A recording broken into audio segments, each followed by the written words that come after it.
Salut, chers amis, en Jésus-Christ. Bienvenue à notre partage du troisième dimanche du temps du carême, l'année C. Nous méditons autour du thème la patience de Dieu, une seconde chance. La patience de Dieu, une seconde chance. La première lecture proposée est tirée du livre de l'Exode, chapitre 3. Et la vocation de Moïse à travers le spectacle sur la montagne, les buissons ardents.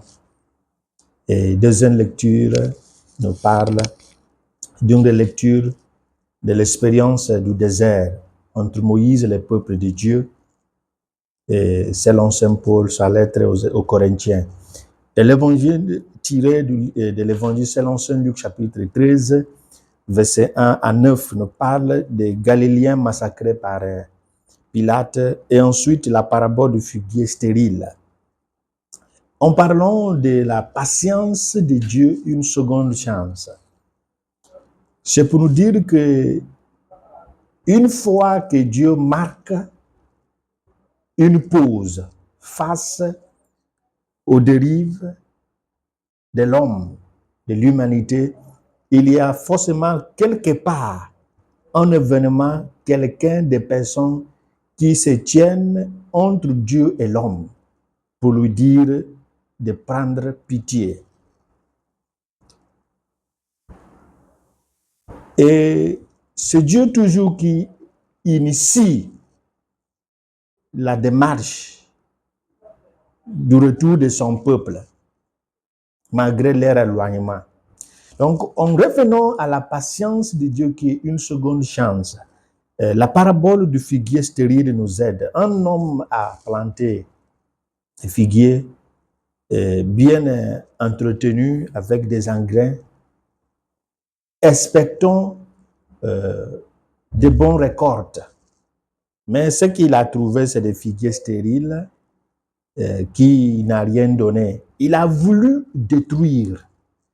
Mais nous voyons l'intervention des vignerons qui lui ont dit « Laissez-nous un peu, quelque temps, pour que nous retravaillions sur ces figuiers pour voir s'ils vont porter de bons fruits. Et si, au finish, ils n'ont rien porté, vous avez maintenant le droit de couper. » C'est le rôle des intercesseurs.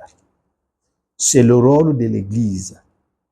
L'Église nous donne cette période d'aller au désert pour qu'elle parle à notre cœur, pour nous demander, mais pourquoi vous n'arrivez pas à porter des fruits? Parce que le Maître est prêt à nous couper. Mais en partant au désert, en partant au travail pour retravailler sur les figuiers, nous devons garder à l'esprit que c'est par l'accord, par l'autorisation du maître du domaine. Donc, nous amener au désert, c'est toujours par l'accord de Dieu qui a garanti, accordé cette deuxième chance. Parce qu'il a écouté la supplication des vignerons qui lui ont dit « Laisse-nous un peu de temps pour retravailler autour des figuiers. » Donc, notre séjour au désert est par accord de Dieu, donné à l'Église, de nous amener au désert pour parler à notre cœur. Et le message est simple. C'est le message du retour au Père. C'est le message de la conversion. Pour certains, c'est la conversion pour la première fois qu'on appelle la conversion initiale. Pour d'autres encore, c'est la conversion continue. Il y a certaines choses qui ne sont pas encore à droite, à jour. Et c'est pourquoi le Maître est venu pour récolter, mais il n'a rien trouvé, raison pour laquelle il était prêt à détruire. Mais il y a les gens qui font bouger le plan de Dieu. Ce sont les gens qui lui parlent des biens détruits. Et c'est pourquoi l'intercession, le rôle de l'Église, le rôle de l'évangélisation est un rôle très central entre Dieu et l'homme. Parce que c'est quoi? C'est pour dire à Dieu que nous allons les amener, nous allons parler à leur cœur, patienter. C'est le rôle de l'Église. Amène les gens vers Dieu. L'Église n'est pas une fin. L'Église en tant qu'humaine, en tant que les êtres humains rassemblés au nom de Jésus.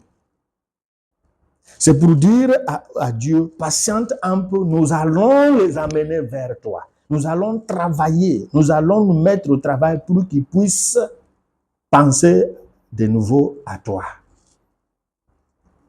Et le message que nous déposons sur la table, c'est la conversion. Et cette conversion se fait à travers le discours autour des mérites, des faveurs, des grâces et d'invitations. Dieu a tout donné, mais n'a rien reçu. Il est prêt à détruire. Il a donné l'amour. Il n'a pas reçu l'amour en retour. Et le message de la conversion, c'est quoi? Va vers celui qui t'a aimé, qui t'a donné son souffle de vie, qui t'a fait devenir Dieu. Et ce message, c'est de revenir vers la source. Et cette source, c'est la vie. Et c'est ce que Dieu, par le maître du domaine, entendait. Avoir la vie, parce qu'il a semé la vie. Il a semé la vie, venu chercher la vie, il n'a pas trouvé. Donc, le rôle de l'intercession, le rôle de l'Église, le rôle de l'évangélisation, c'est d'aider les gens qui devaient donner la vie, arriver à donner la vie comme produit final de tout ce que Dieu a investi. Et si nous négligeons cette attente de Dieu, c'est pour dire que nous choisissons de manière fondamentale la destruction. Demandons au Christ cette grâce de nous brancher en lui, d'écouter la voix qui nous dit de revenir. Le message de la conversion ne sera jamais obsolète. Ce message est d'une éternelle importance. Parce que un pas, deux pas, trois pas, selon la liberté humaine, c'est des pas hors de Dieu. Et c'est pourquoi il nous faut revenir. Qu'il nous fasse grâce pour que nous écoutions la voix qui nous parle au désert, pour que nos cœurs puissent penser à celui qui nous aimait et qui nous aime davantage, le Père, le Fils et le Saint-Esprit. Amen.